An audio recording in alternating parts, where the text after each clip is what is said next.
और सोने का मृग लेने के लिए दौड़ रहा है, ये तो अल्पज्ञ। पर सती जी जब आती हैं तब वो स्वामी जी कहते हैं, निज प्रभाव कछु प्रगति जनावा।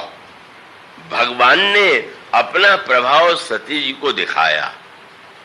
दोनों में अंतर क्यों किया? रावण अभिमान से आया था और प्रभु को लगा कि सती जी भगवान शंकर से आज्ञा लेकर के आई है, तो आई है तो फिर अब मेरे लिए उचित होगा कि मैं इनको अपना प्रभाव थोड़ा दिखला दूं। किंतु वो एक संस्कार जो है वो बड़ा ही मनोवैज्ञानिक होता है। कुछ लोग ऐसे होते हैं कि वो निर्णय ही नहीं कर पाते कि हम विश्वासी बने कि बुद्धिमान बने, और उनके जो संस्कार होते हैं, संस्कार के संबंध में बड़ा विचार किया गया है। एक ही परिवार में दो व्यक्ति जन्म लेते हैं, दोनों के स्वभाव में भिन्नता है, दोनों के संस्कार में भिन्नता है, और तब शास्त्र यही कहते हैं कि भाई पूर्व जन्म का कोई संस्कार होगा। तो सती जी की सबसे बड़ी समस्या ये है कि भगवान का प्रभाव जान लेने के बाद आना चाहिए था विश्वास, वो नहीं आया। अब तो भगवान शंकर ने जब प्रश्न किया तो झूठ बोल गई। अगर वो बता देती कि प्रभु कितने कृपालु है कि मैं तो उनके सामने नकली वेश बना करके गई थी, पर कृपा करके उन्होंने अपने प्रभाव का दर्शन करा दिया, तो शंकर जी प्रसन्न हो जाते कि तुम धन्य हो और प्रभु तुम्हारे प्रति कितने कृपालु हैं कि उन्होंने स्वयं जो है चाहते तो प्रभाव छिपा लेते, पर वो उन्होंने वैसा नहीं किया। उन्होंने दर्शन करा करके तुम पर कृपा किया, और उस असत्य भाषण का परिणाम ये होता है कि भगवान शंकर ने यह निर्णय किया कि नहीं, जिनके हृदय में कपट बना हुआ है, दर्शन करने के बाद भी छिपाने की प्रवृत्ति है, उन सती को इस जन्म में इस शरीर के रहते हुए मैं स्वीकार नहीं करूंगा। उसके बाद मन ही मन का वो यह निर्णय कर लेते हैं कि इस जन्म में, लेकिन यह निर्णय करने के बाद भी उन्होंने सती को नहीं बताया। यही है भगवान शंकर के स्वभाव की कोमलता। इन्हें हम क्यों बतावें कि मैंने त्याग कर दिया है। अब वो तो एक मुझे जो प्रभु का संकेत मिला है उसके अनुकूल ही मुझे करना है, पर सती जी को ज्ञात हो जाता है, सती जी के मन में पश्चाताप हो जाता है, उनका उदय होता है, और वो सोचती हैं कि अरे मैंने भगवान शंकर से कपट किया, उसके परिणाम स्वरूप ही उन्होंने मेरा परित्याग कर दिया। उन्होंने अनेक रूपों में पूछा क्यों कि भगवान शंकर ने तो छिपाया, पर आकाशवाणी हुई कि आप धन्य हैं, आपको छोड़ करके ऐसी प्रतिज्ञा कौन कर सकता। सती जी ने सुना तो भगवान शंकर से यही कहा, कीन कवनपन कहु कृपाला, सत्य धाम प्रभु दीन दयाला। आप तो बड़े सत्यवादी हैं, आप दीनों पर दया करते हैं, आप कृपा करके बताइए कि आपने कौन सी प्रतिज्ञा की है। बड़ा जटिल प्रश्न है, और ये स्वभाव का, व्यक्ति के स्वभाव का एक स्वरूप भी। स्वयं अभी झूठ बोल गई, पर भगवान शंकर से यही कहती है कि आप सच बोलिएगा, और ये सबका स्वभाव है। और उसमें ये कह देते हैं कि औरों से झूठ बोलो तो बोलो, पर मुझसे मत बोलो। यानी कि समस्या ये है कि हमारा स्थान अलग है, और इसलिए वे कहती हैं कि आप सच सच बता दीजिए, आप तो सत्यधाम में। अब वो शंकर जी के सामने समस्या है, और वो रामायण का एक दर्शन है क्या कि एक गुण है सत्य और दूसरा गुण है शील। तो व्यक्ति को सत्यनिष्ठ होना चाहिए कि व्यक्ति को शीलनिष्ठ होना चाहिए। तो शील का एक सरल सा अर्थ यह है कि आपके मन में जो आया आपने कह दिया, आप जो कुछ उचित समझ बैठे उसी को आपने बिना सोचे समझे उस प्रकार का व्यवहार सामने वाले से कर दिया, तो आपको भले ही ये गर्व हो जाए कि आप तो सत्यवादी हैं, आपने तो सच कहा है, लेकिन अगर उसको सुन करके सामने वाले को कष्ट हो गया, पीड़ा हो गई, तो दूसरे की भावना का ध्यान रखना शील है और स्वयं अपने आप में जो अनुभव हो रहा है जैसा है उसे कह देना सत्य है।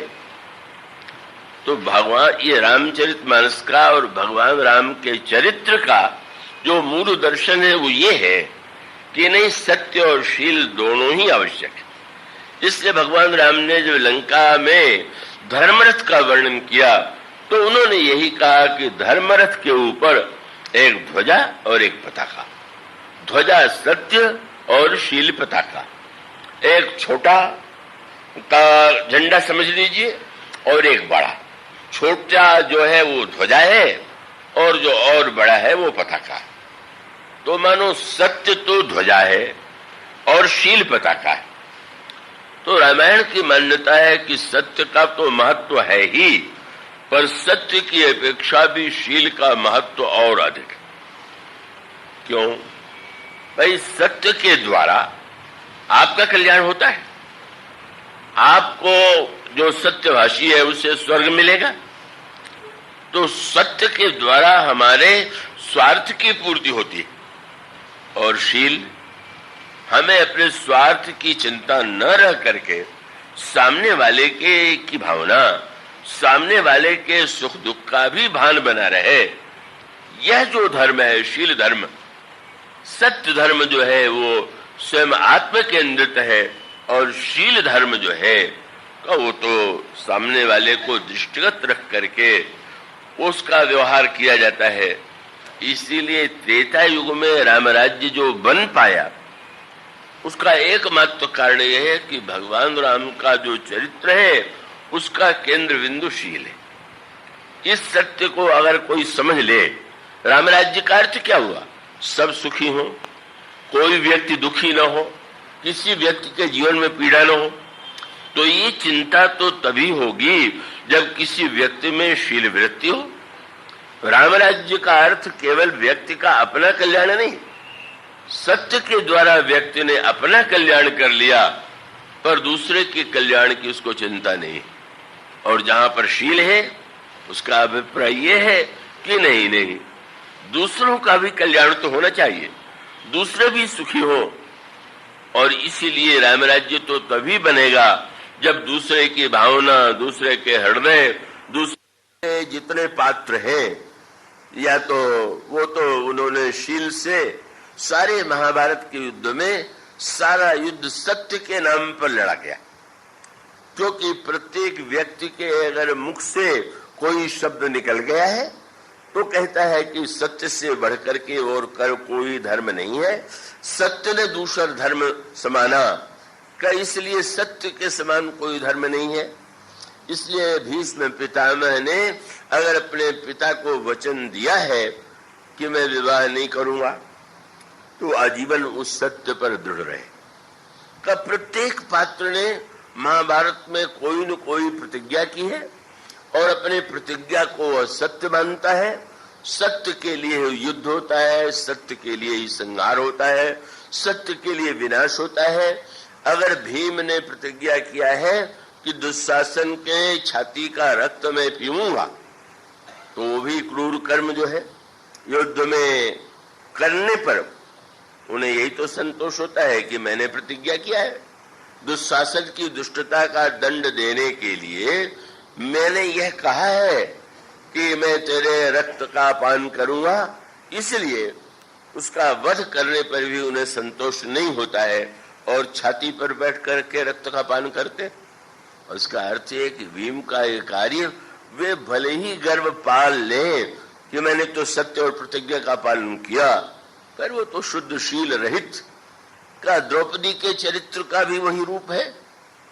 द्रौपदी ने अगर का दुर्योधन के लिए व्यंग करते हुए ये कह दिया कि अंधे का बेटा अंधे होता है, तो द्रौपदी के चरित्र में भी शील तत्व का लेश नहीं। और वो ठीक है, अगर संहार की भूमिका है तो शील की अपेक्षा नहीं है। भगवान तो आए हैं कालोस में लोक क्षयकृत प्रवृद्धो, ये मान करके कि ये सब पृथ्वी का भार है, इन्हें दूर करना। तो उस समय सारे योद्धा सबके सब जो है किसी न किसी प्रतिज्ञा से, सत्य से बने हुए, और वो सत्य से यहां तक बने हुए हैं कि अगर युधिष्ठिर घायल हो गए कर्ण से युद्ध करते हुए और सारथी भगा के रथ ले आता है, शिविर में उनके घाव पर लगाया जा रहा है, तो मरहम पट्टी की जा रही है। अर्जुन को जो ही सुनाई पड़ा कि महाराज बड़े भाई घायल हो गए, तुरंत वो भगवान के से अनुरोध करते हैं, चल करके जरा मैं देख तो लूं। और जब वहां पर आते हैं तो मान लिया युधिष्ठिर ने कि कर्ण का वध करके ही अर्जुन आ रहा। बड़े प्रसन्न हो गए, आओ आओ अर्जुन, तुमने कर्ण का वध करके मेरा हृदय शीतल कर दिया, हृदय से लग जाओ। अर्जुन ने कहा नहीं नहीं महाराज, मैं तो आपके घायल होने का समाचार सुनकर के आ गया, देखने के लिए। क्रोध आ गया और बिगड़ करके कहने लगे, बड़ा वीर तू कहलाता है, किसी कार्य तो तुझे कहां वीरता है, इतना जिसने मुझे प्रहार किया तो मार नहीं पाया, और गांडीव लेकर के समझता है कि मैं सबसे बड़ा योद्धा हूं। व्यर्थ है ये तेरा गांडीव तो बांस का टुकड़ा है। क्या हुआ? सत्यवादी अर्जुन तलवार निकाल करके युधिष्ठिर का सिर काटने चले। ऐसा कोई दृश्य रामायण काल में नहीं हुआ जैसा यह घटित। और भगवान कृष्ण ने देखा कि अर्जुन युधिष्ठिर का सिर काटने जा रहे, क्या कर रहे हो महाराज? आप तो जानते हैं कि मैं सत्य प्रतिज्ञ हूं, मैंने प्रतिज्ञा किया है कि मेरी अगर कोई निंदा करेगा तो सह लूंगा, लेकिन अगर मेरे गांडीव की निंदा करेगा तो मैं उसका सिर अवश्य काट लूंगा। तो हमारा सत्य तो सबसे बड़ा धर्म है, और उसकी रक्षा के लिए मैं इनका सिर काटूंगा। बताइए द्वापर युग में राम राज्य कहां बनेगा? अर्जुन जैसा योग्य व्यक्ति भी जब सत्य का यह अर्थ मानता था, तो क्या आप कल्पना कर सकते हैं कि द्वापर युग में कोई आदर्श राज्य बन सकता था क्या? वो तो भगवान कृष्ण तो समझ गए। जब ऐसे लोगों को तो बड़ा समझाना कठिन है। आपने तुरंत कह दिया कि अर्जुन ठीक है, तुमने मारने की प्रतिज्ञा की है, पर बड़ों को मारने के लिए तलवार थोड़ी चलाई जाती है। तुम तो दो चार कड़वे शब्द बोल दो और इतने से ही तुम्हारी प्रतिज्ञा पूरी हो जाएगी। और उन्होंने दो चार कड़वे शब्द कह लिए, बस इतनी ही अर्जुन की प्रशंसा है कि वो धर्म ज्ञान से जब विमूढ़ होते थे तो श्री कृष्ण की बात मान लेते थे। समझने की शक्ति नहीं थी, पर आज्ञाकारी अवश्य थे, और आज्ञाकारी होने के नाते अच्छा मारे, ठीक है। और उसके बाद दूसरा दृश्य सामने आया। युधिष्ठिर जी पलंग से उतर करके, मुकुट वगैरह उतार करके जब चलने लगे बाहर की ओर, भगवान कृष्ण ने पूछा कि आप कहाँ जा रहे हैं? मैंने प्रतिज्ञा किया है कि अगर मेरा छोटा भाई मेरा अपमान करेगा तो मैं सब कुछ छोड़ के वन में चला जाऊंगा, इसलिए मुझे जाना आवश्यक है। महानतम धर्मराज द्वापर युग के युधिष्ठिर और महानतम सखा अर्जुन, दोनों की क्या दशा है? कहा वैसी दशा आपको रामायण में नहीं मिलेगी। भगवान राम ने कह दिया मैं बाली को मारूंगा, और थोड़ी देर के बाद कहने लगे कि अरे भाई तुम जीवित रहो। भगवान को अगर ये चिंता होती कि मैंने मारने के लिए कहा है तो मारना ही जरूरी है, तो ऐसे कैसे कहते? और भगवान राम ने कहा है लक्ष्मण से कि लक्ष्मण मैंने निर्णय किया है कि जिस बाण से मैंने बाली को मारा था उसी बाण से मैं सुग्रीव को कल मारूंगा। पर वो कल कभी आया भी नहीं, मरा भी नहीं, क्योंकि भगवान राम सत्यनिष्ठ नहीं शीलनिष्ठ। उन्होंने कहा, और जब लक्ष्मण जी ने कहा कि मैं मारूं तो हंसने लगे। अरे कहीं मित्र को मारा जाता है? अरे वो हमारा मित्र है, हमारा सखा है। भगवान कृष्ण ने यही कहा कि महाराज ठीक है, लेकिन बड़े आपने कहा है, लेकिन छोटा अगर बालक हो तो बालक को तो क्षमा कर देते हैं। जैसे बालकों को क्षमा किया जाता है उसी तरह से आप इन्हें क्षमा कर दीजिए। तो महाभारत का सारा संघर्ष जो है वो शब्द और वाणी को लेकर के, और प्रत्येक व्यक्ति सत्यनिष्ठ है। बस अगर दोनों किसी में है तो भगवान तो वही है, वही श्री राम है, वही श्री कृष्ण है।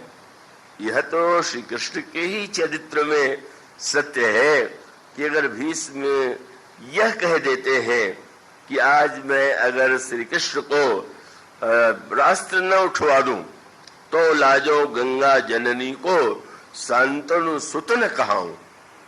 और कितने महान शीलवान, इतने शीलवान है कि ये नहीं कि वो उठवा सकते थे उनको, पर उनको यही लगा कि अगर मैं शस्त्र नहीं उठाऊंगा तो भीष्म की प्रतिज्ञा झूठी हो जाएगी।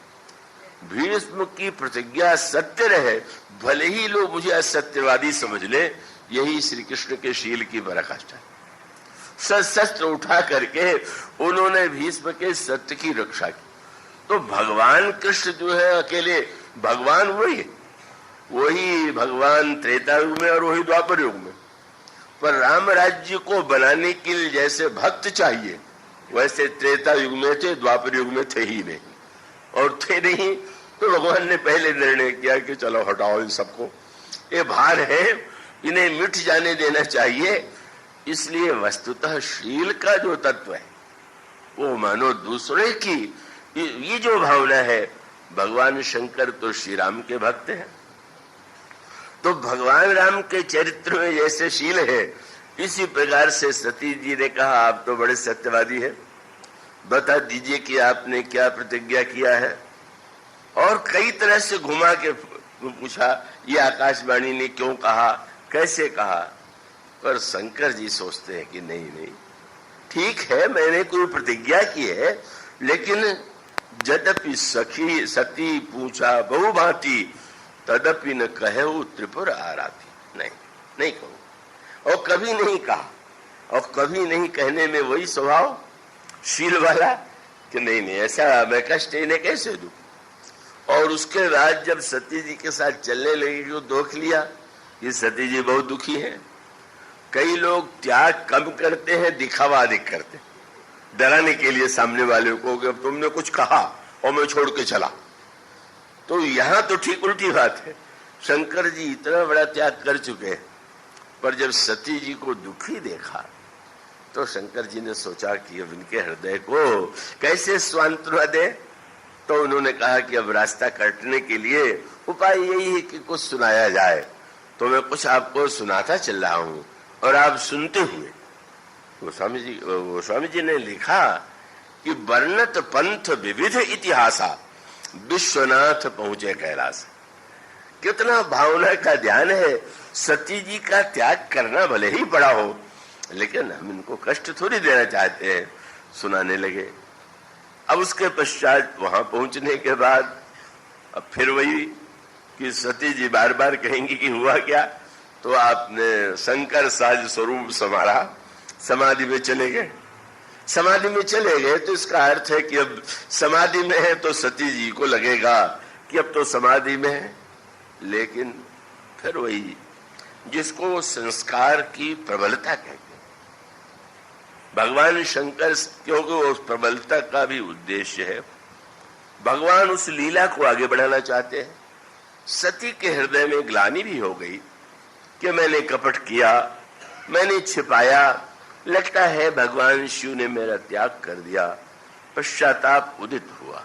लेकिन आप में से बहुत से लोग, क्या अधिकांश लोग ऐसे होते कि कोई भूल हो जाए तो पश्चाताप। कई तो ऐसे होते हैं भूल होने पर भी पश्चाताप नहीं, वो तो भूल को भूल ही नहीं मानते। उन लोगों की बात ही जाने दीजिए। पर कई बार ऐसा लगता है कि भूल हो जाए तो पश्चाताप करना चाहिए, लेकिन पश्चाताप करने का अर्थ ये थोड़ी है कि बार बार वही भूल दोहराना चाहिए। पश्चाताप यदि हो गया तो इसका अर्थ तो हुआ कि निर्णय कर ले कि आगे ऐसी भूल नहीं होगी। और वो एक बार यह बना ले कि ठीक है पहले गलती करेंगे, फिर पश्चाताप करेंगे, फिर माफी मांगेंगे। तो छोटे बच्चे को एक बार मैंने देखा, उसने दूसरे बच्चे को चांटा मार दिया और उसके बाद फिर उससे कहा कि सारी। तो मैंने पूछा ये क्यों? बोले पिताजी ने कहा कोई भूल हो जाए तो माफी मांग लेना चाहिए, तो चांटा लगाते जाओ माफी मांगते जाओ, क्या बढ़िया धर्म का स्वरूप हो जाएगा। तो उस समय वो जो वृत्ति है, पश्चाताप हुआ पर परीक्षा हो गई। शंकर जी समाधि से जगे और दिखाई पड़ा कि आकाश से विमान चले जा रहे हैं। शंकर जी बिल्कुल चुप। भगवान शंकर से सती जी ने पूछ दिया, सती विलोके व्योम में विमाना, महाराज ये विमान कहाँ जा रहे हैं? शंकर जी ने कहा तुम्हारे पिताजी के घर में यज्ञ हो रहा है। यज्ञ हो रहा है? महाराज कोई निमंत्रण तो, आप तो समाधि में थे, पर अगर कोई आता निमंत्रण देने तो मुझे तो पता चलता। अब शंकर जी कितने शीलवान हैं आप सोचें। तो उन्होंने कहा पार्वती सती, बात यह है कि तुम्हारे पिता ने मुझसे बुरा मान लिया है। महाराज बुरा मान लिया? आपने तो कभी बताया नहीं। यही मानता है। जब दक्ष प्रजापति चुने गए और ब्रह्मा की सभा में गए और सब खड़े हो गए, भगवान शंकर को न खड़ा देख करके दक्ष को क्रोध आया और क्रोध में जब दक्ष ने शंकर जी की इतनी निंदा किया, इतनी आलोचना किया कि शंकर जी के गण तो उबल पड़े। श्रीमद् भागवत में आपने पढ़ा होगा, सुना होगा, खूब विवाद हुआ शंकर जी के गणों का और दक्ष का। पर भगवान तो शंकर बिल्कुल शांत हैं और कितने शीलवान हैं। बहुधा ऐसा होता है, अगर ससुर अपमान कर दे तो दामाद सबसे पहले अपनी पत्नी को आरोप लगावेगा कि तुम्हारे पिता ने आज मेरे साथ ये व्यवहार किया, कितना बड़ा अनर्थ किया। भगवान शंकर लौट करके कह सकते थे कि सती तुम्हारे पिता तो बड़े असभ्य हैं, उन्होंने ब्रह्मा की सभा में मुझे गाली दिया। बिल्कुल नहीं बोले, क्या आवश्यकता है। और शब्द कितना सुंदर कहा उन्होंने कि मैं कोई जानबूझ करके अपमान के लिए बैठा नहीं रह गया था। ठीक ही है। भगवान शंकर ने तो देखा ही नहीं कि दक्ष कौन आया। बात है कि शंकर जी की जो गणना है उसमें दक्षों की कोई गणना तो है नहीं। दक्ष का काल भौतिक दृष्टि से लंबा है, पर शंकर जी की घड़ी में तो दक्ष का कोई अस्तित्व ही नहीं है। इसलिए ये दक्ष कब आया और कब चुना गया और कब, ये बात उनकी दृष्टि नहीं जाती। महाकाल की अनंत दृष्टि में इसका क्या महत्व है। लेकिन यह लगा दक्ष को कि इन्होंने जानबूझ करके अपमान किया, इसलिए उन्होंने सती जी से तुरंत कहा, सती सत्य ही है कि ब्रह्म सभा हमसन दुख माना और ताते अजहु करे अपमाना। उन्होंने न चाहने पर भी दुख मान लिया और इसलिए यह जो यज्ञ भी कर रहे हैं मुझे अपमानित करने के लिए। पर बाहर संस्कार, इतना पश्चाताप, इतनी भूल के बाद भी सती जी फिर वही। महाराज तो फिर आप तो जाएंगे नहीं? नहीं सती, मुझे तो बुलाया ही नहीं गया है। और बुलाया क्यों नहीं गया है? एक कहां पर बड़ा गंभीर प्रसंग है और वो बड़ा समझने योग्य है। बहुधा व्यक्ति कहते हैं कि धर्म के इतने क्रियाकलाप होते हुए भी वह परिणाम समाज पर नहीं दिखाई देता है। इतने आयोजन होते हैं, सत्संग होते हैं और इतने विस्तार से उसका रूप होता है, लेकिन उसका प्रभाव वैसा तो नहीं पड़ता है। और तब आपको श्रीमद् भागवत के एक श्लोक की याद दिलावे। भगवान वेदव्यास से पूछा गया, श्रीमद् भागवत में आप क्या बताने जा रहे हैं? उनका मैं धर्म का निरूपण करूंगा। तो हमारा धर्म का निरूपण तो स्मृतियों में, शास्त्रों में, आप श्रीमद् भागवत में जिस धर्म का वर्णन कर रहे हैं उसमें कोई अंतर है क्या? तो भगवान वेदव्यास का श्लोक क्या है? बोले श्रीमद् भागवत में धर्मो प्रोज्झुत कहितवोत्र परमो निर्मत्सराणाम सताम।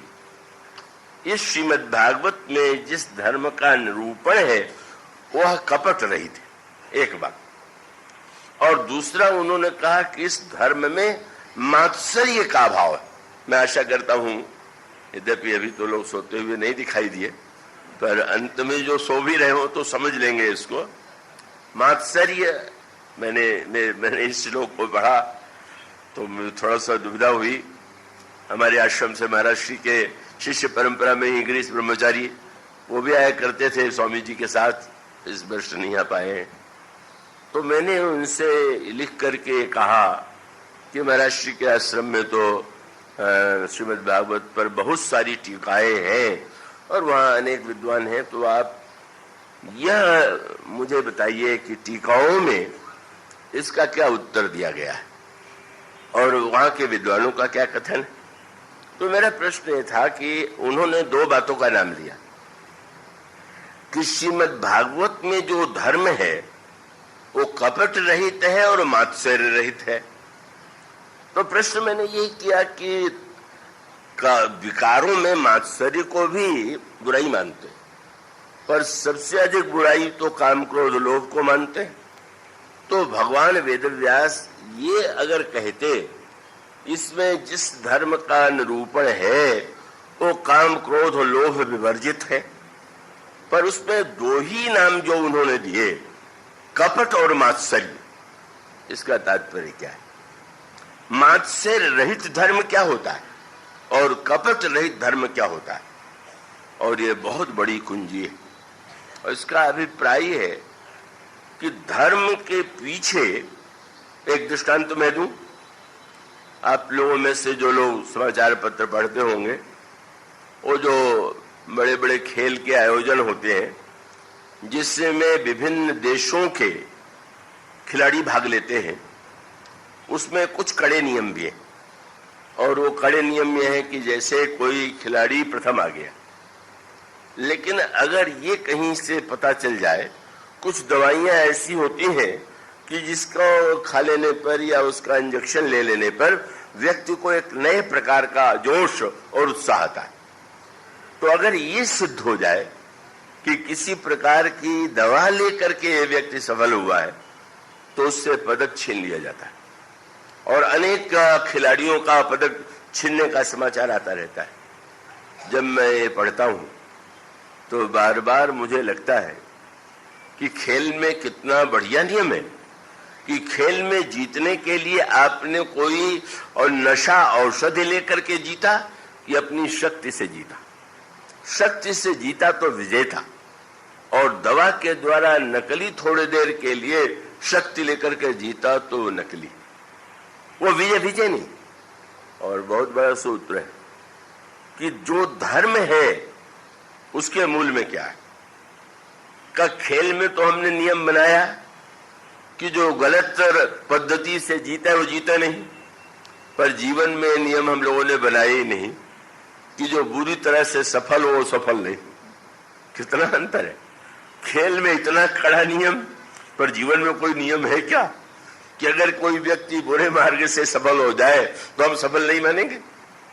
और उससे भी बड़ी बात यह है कि अधिकांश लोगों के जीवन में जो धर्म भी होता है वह मात्सर्य के नशे में ही होता है। मात्सर्य क्या है?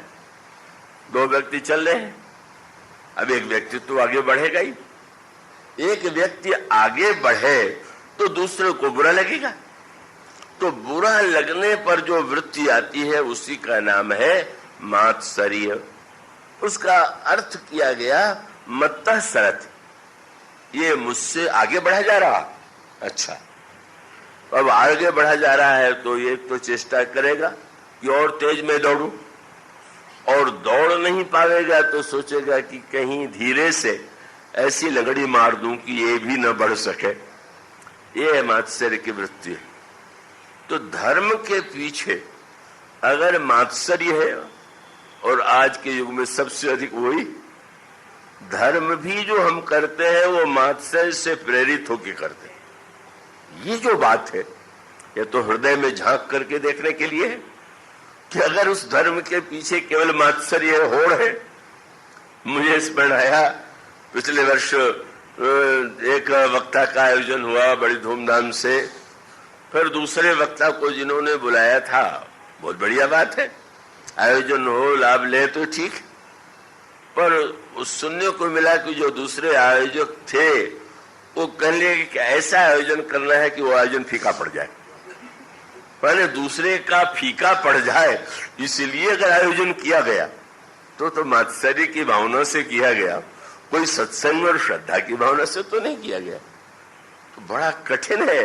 भगवान वेद व्यास कहते हैं कि सारे धर्म के मूल में अधर्म जो करते हैं वो तो जाने दीजिए, जो धर्म भी करते हैं वो मात्सर्य से प्रेरित होकर के कहते हैं, और मात्सर्य से प्रेरित धर्म तो धर्म ही नहीं। अब आप जानते हैं युधिष्ठिर, वशिष्ठ और विश्वामित्र जी में कैसी होड़ की भावना थी। त्रिशंकु राजा ने अपने गुरु वशिष्ठ से कहा, मैं शरीर स्वर्ग जाना चाहता हूं। उन्होंने कहा असंभव है, शरीर कोई स्वर्ग नहीं जा सकता। तो महाराज हम दूसरे गुरु के पास चले जाएंगे। किसके पास जाए?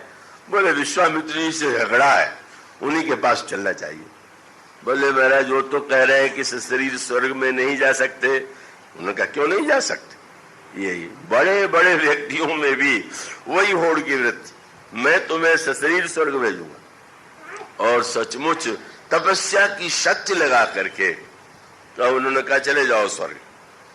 लगा कि विश्वामित्र जी कितने परोपकारी हैं कि अपना पुण्य दे करके स्वर्ग भेज रहे हैं।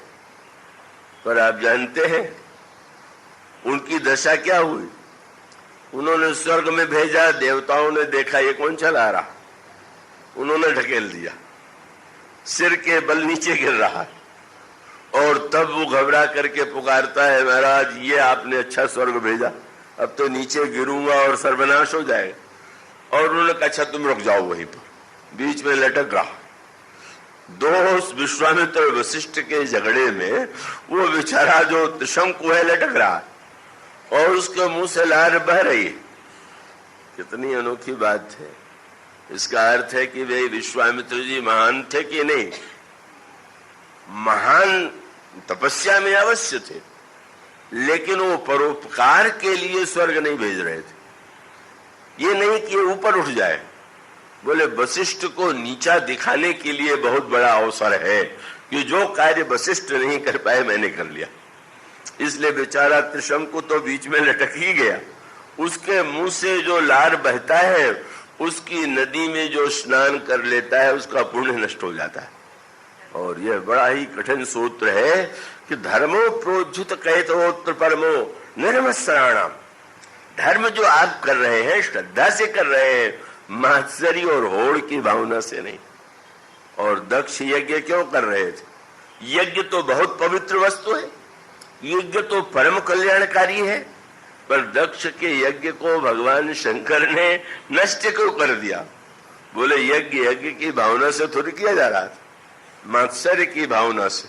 अच्छा शंकर इतने बड़े बन गए, एक यज्ञ करूंगा, उसमें सबको बुलाऊंगा, सब आवेंगे, शंकर को बुलाऊंगा नहीं और मैं दिखा दूंगा कि मैं कितना महान हूं। सब आ गए, तुम्हारे का हमारे यहाँ कोई महत्व ही नहीं। उस मात्सर्य से प्रेरित जो यज्ञ किया जा रहा है, उस यज्ञ का वही फल हुआ। सती जी ने कहा आप नहीं तो मैं चली जाऊं। शंकर जी ने कहा कि वैसे तो बड़ों के घर में जा सकते हैं, ये मेरे समझ तो नहीं जाना चाहिए। लेकिन वाह रे बुद्धि, संस्कार का प्रबल कितना है। महाराज आप कहते हैं, लेकिन अब पिता तो पिता है, अब आपसे झगड़ा हुआ है तो मुझसे तो नहीं है, मैं तो जाऊंगी ही। गोस्वामी जी ने तुरंत लिखा कि कहीं देखा हर जतन बहु रहे न दक्ष कुमार। शिव की पत्नी के रूप में नहीं, दक्ष की बेटी के रूप में। भगवान शंकर समझ गए, और समझ का परिणाम फिर ही होता है कुछ यज्ञ में जाती है। जब जाने लगी अकेले तो शंकर जी ने कहा गणों से कि तुम लोग भी जाओ, नहीं लोग कहेंगे कि झगड़ा करके आई हुई है, इनका बड़ा अपमान होगा। गणों को भेजा और उस यज्ञ में फिर वो कष्ट उठाना पड़ा कि सती जी को अपमान का अनुभव हुआ। और तब सती जी ने सोचा कि बार बार मैं वही भूल करती हूं, एक बार नहीं, 2 बार नहीं, तीसरी बार क्यों? तब ध्यान आ गया कि अंततो गत्वा मेरा शरीर जो बना हुआ वो तो दक्ष से ही जन्म हुआ, तो उसके जो संस्कार हैं का वो तो मुझ में बैठे हुए हैं। और अगर बाहर का कोई दोष हो, पीतल के बर्तन में बाहर की गंदगी मांज दीजिए, पर मांजने से पीतल का पीतलत्व तो थोड़ी मिट जाएगा, पीतल की धातु में जो कमी हो तो रहेगी। और समझ गई कि जब तक मैं दक्ष की बेटी रहूंगी तब तक ये भूल दूर नहीं होगी।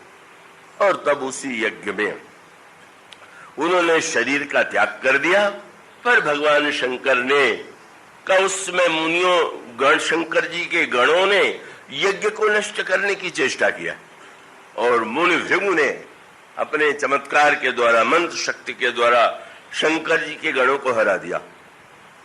दक्ष प्रसन्न हो गया, हमारे आचार्य कितने बड़े हैं कि शंकर के गुण भी कुछ नहीं कर पाए।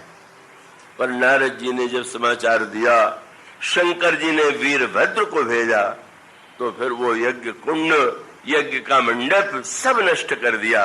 और नष्ट ही नहीं कर दिया, दक्ष का सिर मरोड़ करके, मर नहीं रहा था दक्ष, तो मरोड़ करके सिर जो है अग्निकुंड में डाल दिया।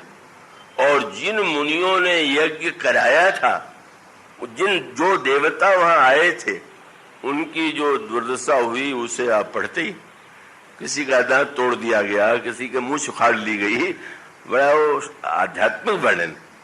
और भृगु को भी उसी प्रकार से दंडित किया गया। किसी ने पूछ दिया, शंकर जी यज्ञ के रक्षक हैं कि नाश करने वाले? शंकर को तुलसीदास जी ने कहा, भाई जग विदित दक्ष गति सोई, जस कछु शंभु विमुख कह होई। केवल होड़ मात्सर्य अपमान की भावना से यज्ञ किया गया, उस यज्ञ का तो नष्ट होना ही उचित था। मानो वही जो श्रीमद् भागवत का श्लोक है, वह मात्सर्य युक्त धर्म, वह व्यक्ति उससे छूटना बहुत कठिन है। और तब जब सती अपने शरीर का त्याग कर देती हैं और मरते समय भगवान से वरदान मांगती हैं, महाराज इस जन्म में तो आपने दक्ष की बेटी बना दिया, पर अगले जन्म में किसी चतुर की बेटी मत बनाइएगा, पत्थर की बेटी बना दीजिए तो ही भी ठीक है।